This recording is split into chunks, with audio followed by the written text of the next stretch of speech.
ఆంధ్రప్రదేశ్ రాష్ట్ర వ్యాప్తంగా ఉన్నటువంటి ప్రజలందరికీ ఇప్పుడిప్పుడే మరో ఇంపార్టెంట్ అప్డేట్ అయితే రాష్ట్ర ప్రభుత్వం నుంచి వచ్చేసిందండి.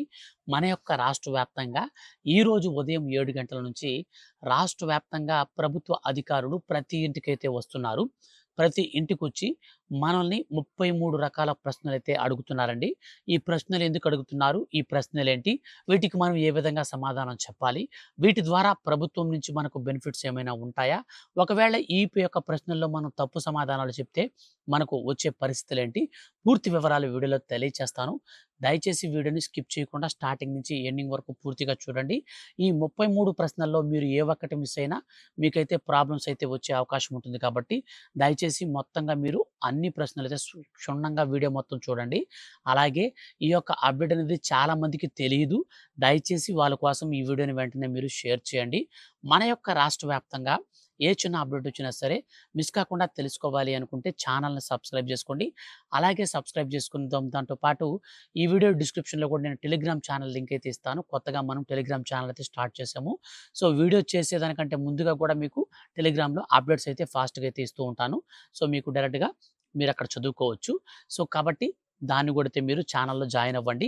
ఇలాంటి అప్డేట్స్ అనేటివి ఎప్పటికప్పుడు వచ్చిన వెంటనే డైరెక్ట్గా నేను మీకు వీడియోస్ చేసి తెలియజేస్తాను. అలాగే టెలిగ్రామ్ ఛానల్లో కూడా ఫాస్ట్గా అయితే మీకు న్యూస్ అయితే వచ్చేస్తుంది. సో కాబట్టి 2 పనులైతే మీరు వెంటనే చేసుకోండి. ఈ వీడియోని మాత్రం లైక్ చేసి మీ యొక్క ఫ్రెండ్స్ అండ్ ఫ్యామిలీస్ అందరికి కూడా ఈ వీడియోని షేర్ చేయండి. వాళ్ళు కూడా జాగ్రత్త పడతారు. సో మన దగ్గర ఏమేమి ఉన్నాయి, ఏసీలు ఉన్నాయా, ఫ్రిడ్జ్లు ఉన్నాయా, కార్లు ఉన్నాయి, ఇలాంటి దాదాపు మన యొక్క రాష్ట్ర ప్రభుత్వం ఇవన్నిటికి సంబంధించి సర్వే అయితే చేస్తున్నారు కాబట్టి మనం తగు జాగ్రత్తలో ఉండాల్సిన అవసరం అయితే చాలా అంటే చాలా వరకు ఉంది. కాబట్టి దయచేసి వీడియోని మీరు అందరికి కూడా షేర్ అయితే చేయండి. ఇక పూర్తి వివరాలు వీడియోలోకి వెళ్ళి చూస్తే ఆంధ్రప్రదేశ్ రాష్ట్ర వ్యాప్తంగా ఇంటింటికి ప్రభుత్వ అధికారుల ద్వారా సర్వే అయితే రాష్ట్ర ప్రభుత్వం చేయిస్తూ ఉందండి. ఈ యొక్క సర్వే అనేది మనకు మున్సిపాలిటీలో జరుగుతుంది.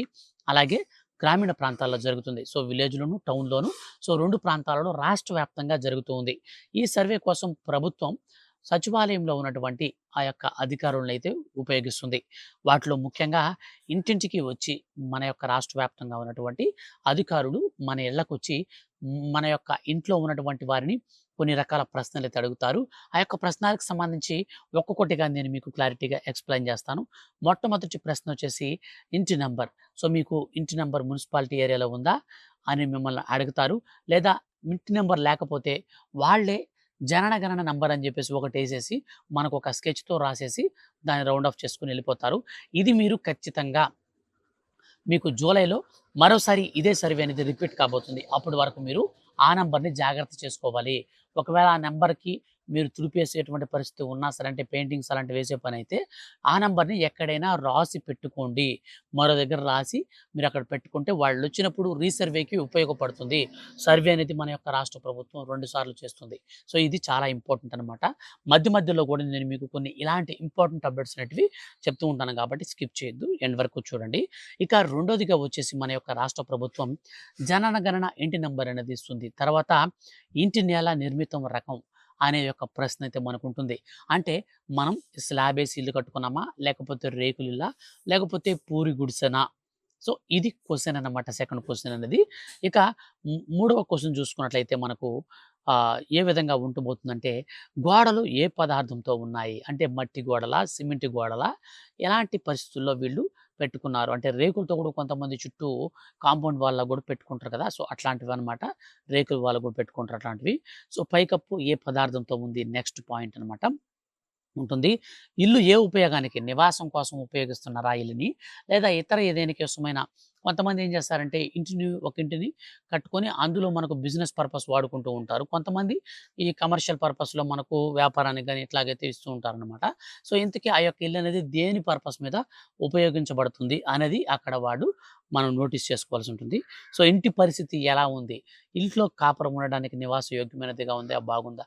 లేకపోతే పాడుబడిపోయిందా? సో మంచిదా? లేకపోతే పాడుబడిపోయిందా? అనే క్వెషన్ అయితే ఉంటుంది.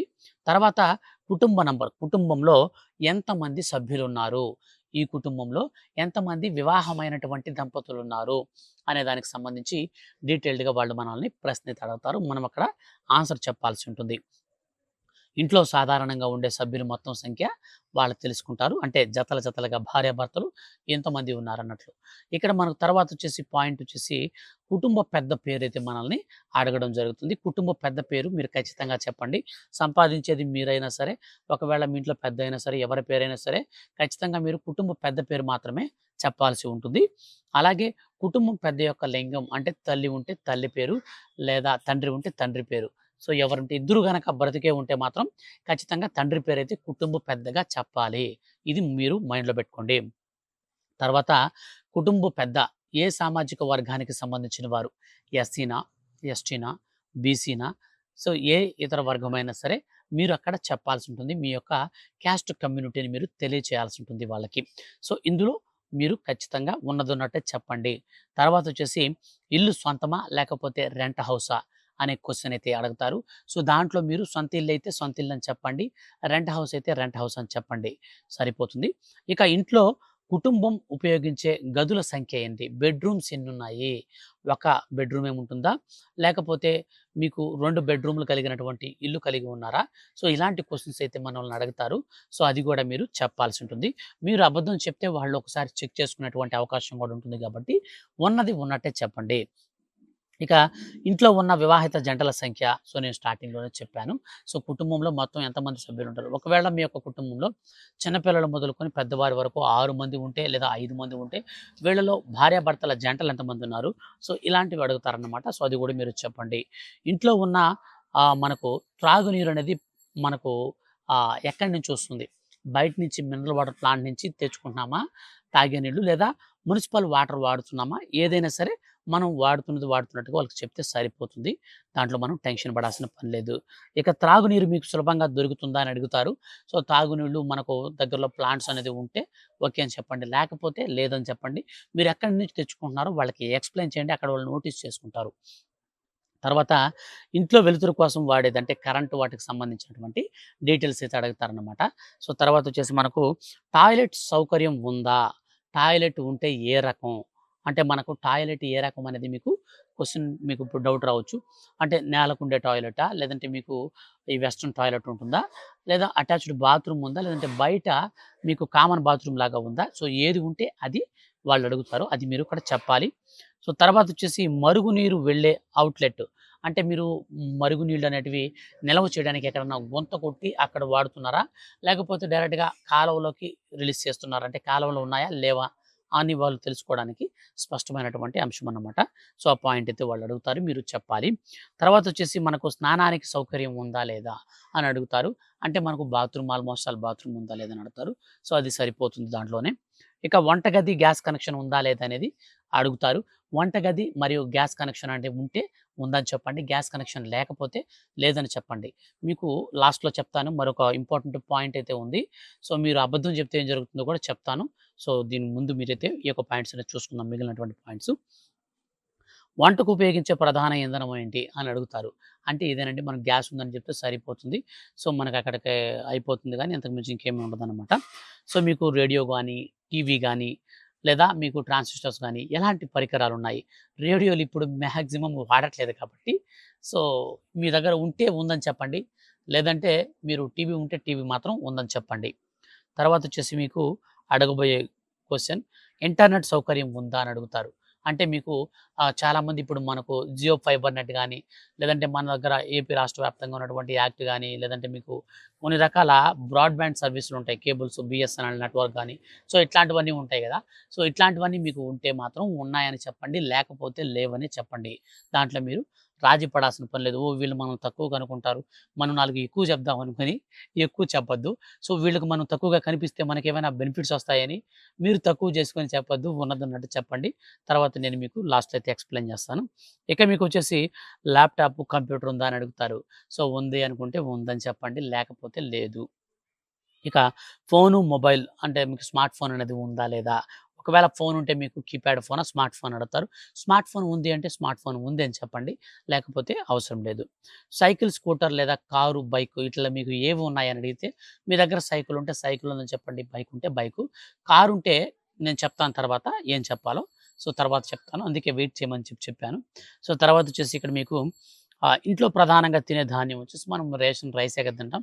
సో, ఇందులో మనకైతే ఎటువంటి ప్రాబ్లమ్ లేదు. ఇందుకోసం మనకు సమాచారం కోసం, జననగణన సమాచారం కోసం ఒక మొబైల్ నంబర్ అడుగుతారు. మొబైల్ నంబర్ అనేది మీదే ఇవ్వండి. రన్నింగ్‌లో ఉన్న నంబరే ఇవ్వండి. ఎటువంటి ప్రాబ్లమ్ లేదు. రన్నింగ్‌లో ఉన్న నంబర్ కాకుండా, రన్నింగ్‌లో లేని నంబర్ గనక ఇస్తే మాత్రం మీరు ప్రాబ్లమ్స్‌లో పడతారు. సో, ఇప్పుడు నేను మీకు కొన్ని ఇంపార్టెంట్ పాయింట్స్ చెప్తాను అని స్టార్టింగ్ నుంచి చెప్తున్నాను కదా! ఇప్పుడు చెప్తాను జాగ్రత్తగా వినండి. ఈ పాయింట్స్‌లో మీరు ఉన్నది ఉన్నట్టుగా చెప్పండి.